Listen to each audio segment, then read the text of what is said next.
We know that all through this transition period, secret societies, originating in antiquity and perpetuated quietly but strenuously by certain individuals, did move beneath the surface of European life and politics. And we remember the Street of the Gold Makers in Prague, in Czechoslovakia, where a whole colony of these alchemists worked together for a number of years under the princes of Bohemia and other royal patrons. Now, it must have been rather interesting to realize that these alchemists were supported, maintained, and nursed along by the very tyrants who alchemy expected to eliminate. Let's go back to the climate of the 1580s, and the central culprit here, and to my mind, a giant figure casting an enormous shadow over the landscape of alchemy and modern science, is the Englishman John Dee. John Dee united in himself the complete spirit of the medieval magus and the complete spirit of the modern scientist. He invented the navigational instruments that allowed the conquest of the round earth. When Francis Drake sailed up the coast of California, he had navigational instruments that were top secret. The French, the Spanish must be kept away from this stuff, and these were navigational instruments created by John Dee that allowed him to locate himself anywhere on the globe. And it was for him a television screen into the Logos, and he used it over a number of years to direct the foreign policy of England. He was the confidant of Queen Elizabeth I, and he also was the most accomplished astrologer in Europe. And he used his ability to cast horoscopes as an entree into all the great houses of Europe, the kings and nobles of Europe. Well, he was functioning as an intelligence agent. He was a spy for the British Crown, insinuating himself into these various courtly scenes and then writing back to Elizabeth in ciphers that had previously only been used for magical purposes.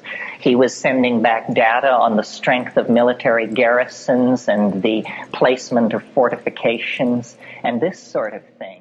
So Dee, while imprisoned in Bohemia, wrote a book called The Hieroglyphic Monad, in which he proposed to prove through a series of occult theorems that a certain diagram, which unfortunately I didn't bring the hieroglyphic monad, but it's basically the symbol of, the symbol of Mercury, which looks like the symbol for female, but you put horns on it, and then there were some adumbrations to that. By a series of theorems, he built up this hieroglyphic monad, and he initiated a couple of young men named Johann Andrei and Michael Meyer into the mysteries of the hieroglyphic monad. Well, then he was able to get out of Bohemia, and he went back to England. Well, now, meanwhile, in 1606, a very mysterious document began to circulate in Europe and in England called the Fama. This is the first word of a string of Latin words, the Fama, and 2 years later, the Confessio. And what these were announcements that an alchemical brotherhood was seeking recruits. These are the primary documents of Rosicrucianism. Now, Rosicrucianism was based on a fiction and a fictional person, Christian Rosenkranz, who was imagined to have lived almost 200 years earlier in the 1540s and been a great alchemist. And it was claimed that his tomb had been recently opened and that there were books inside it which set the stage for the alchemical revolution of the world. Notice how this occult mind always tries to reach back in time to give itself validity. So, and Christian Rosenkranz was claimed to be the author of a series of books, the chief of which is called The Chemical Wedding. What this was all about, I believe, and the Rosicrucian Enlightenment makes it fairly clear, was Dee, during the period when he had been in Bohemia, had set out to lay the groundwork for an alchemical revolution in Central Europe. And he had made Johann Andrei and Michael Meyer his agents in this plot.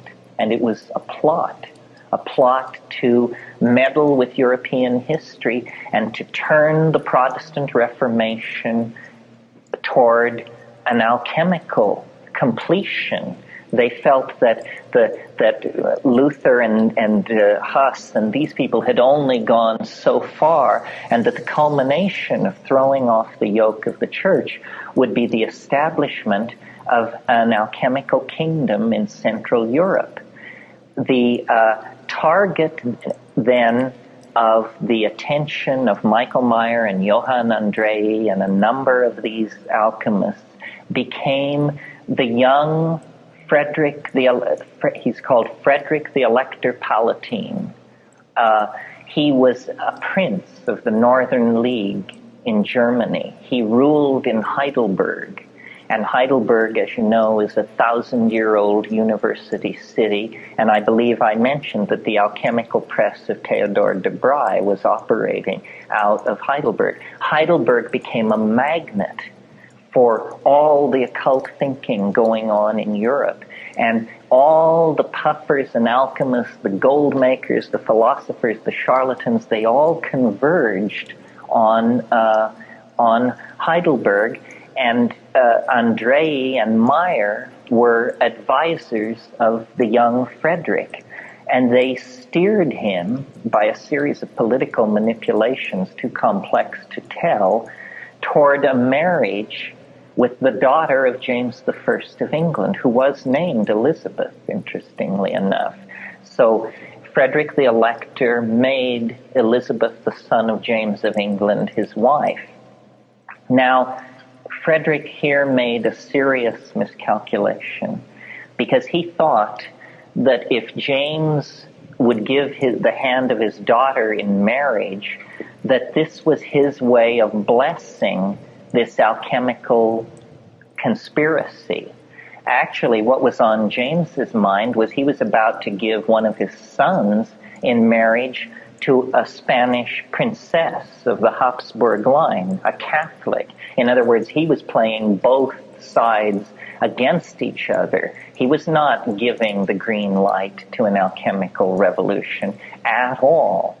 Frederick and his alchemical cohorts had done their political groundwork very, very skillfully, and they were able to engineer the election of Frederick to Emperor of the Empire. And he became Frederick the Elector Palatine of Bohemia.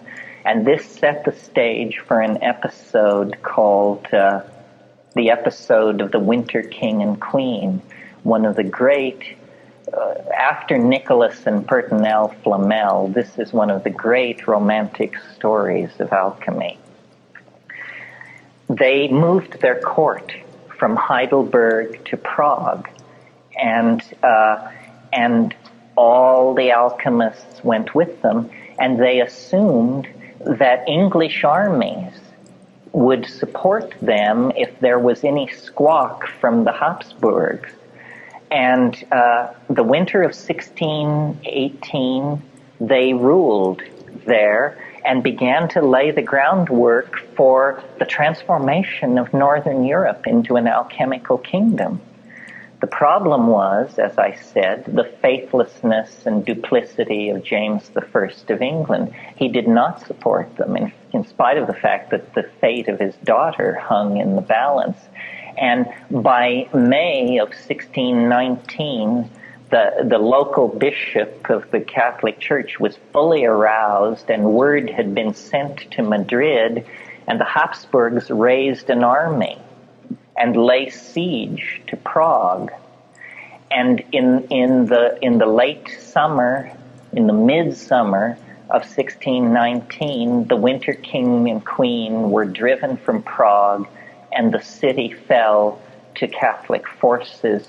The alchemical presses were smashed, and Michael Meyer, who was like the prime minister of this scene, was murdered in an alley of Prague, and the entire alchemical dream went down the drain. Frederick was killed in the siege of the city, and Elizabeth escaped to The Hague, where she lived in exile for many years. Many of you may know about the Freemasonry and the many Freemason revolts in Bohemia and Bavaria throughout the 16th and 17th century. Adam Weishaupt and the Illuminati is another effort to do this. And even the Royal Society, founded by Newton and Hooke and those people, was still an effort to redeem science for the spirit. So the alchemical spirit lives on. It never really died. It's just that it has taken peculiar forms in our own day.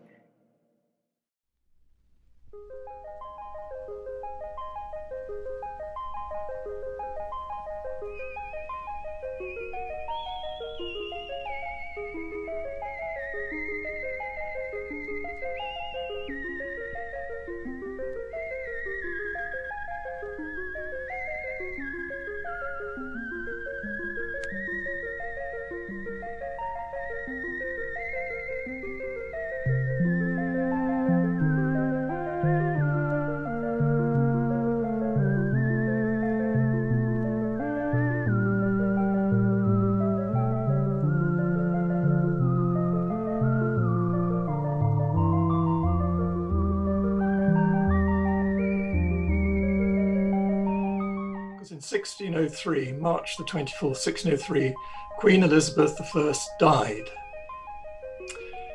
And onto the throne came King James VI of Scotland, becoming crowned as King James I of England.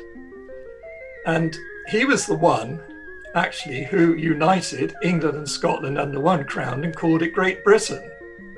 It was the Scots chap who united England and Scotland, not the other way around.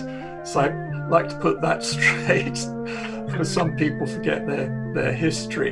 So the fact you've got united together the kingdoms of Scotland and England under one crown is another kind of Gemini theme, pretty important to those in the know who are working with this whole wisdom tradition.